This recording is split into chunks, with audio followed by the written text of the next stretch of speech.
Bonjour,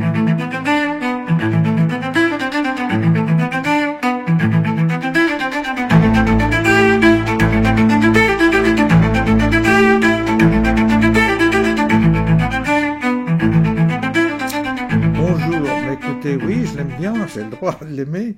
Et Naïma M. Fadel, néo-marocain, j'avais même pas pris la précaution d'aller chercher quelles étaient ses origines, mais elle est marocaine, musulmane, et moi, des musulmanes comme ça, j'en veux bien partout en France.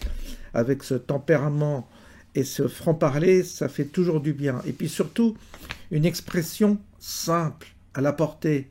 C'est direct, c'est simple, c'est du bon sens. Elle va finir au Rassemblement national, ça je le sens, puisque vu les propos qu'elle tient, directement, on la sent bien mûre pour intégrer le Rassemblement national, ce qui serait très bien d'ailleurs, puisqu'on a besoin de ce type de profil intermédiaire, justement, capable de créer un lien entre les Français de souche et les musulmans qui sont en France et qui aiment la France. Donc je pense qu'on peut trouver des passerelles et des alliances avec justement des musulmans habités par ce bon sens et cette facilité à constater les choses telles qu'elles sont. Voilà, on écoute. Je pense que Marine Le Pen a tout intérêt, de toute façon, à faire encore beaucoup plus de demandes en ce qui concerne le gouvernement. Elle est dans une posture, effectivement, d'arbitre des élégances, comme on l'a dit depuis le début, mais elle n'a eu de cesse d'être, en fait, méprisée par Michel Barnier, qui a daigné enfin la recevoir. Aujourd'hui, elle a tout à jouer, parce que le message qu'elle donne, elle ne le donne pas qu'à son électorat. Elle le donne à l'ensemble des Français qui vont être impactés par ce budget, qui est un budget injuste et qui est dû à la mauvaise gouvernance. C'est ça qu'il faut dire.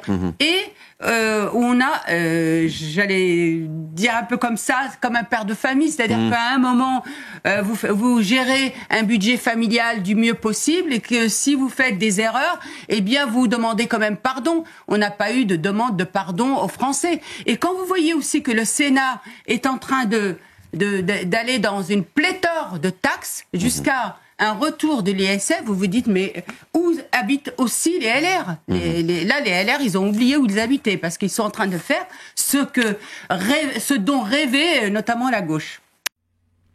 Oui, elle a tout à fait raison. Pléthore de taxes, ils ne sont capables que ça, alors qu'eux, ils se goinfrent sur la bête. Les LR, de toute façon, sont des traites.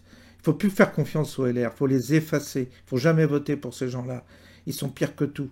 Ce sont des traites. Ils se sont alliés avec LFI, avec la gauche, quand il s'agissait de faire barrage au Rassemblement national. Donc ça, il ne faut pas qu'on l'oublie.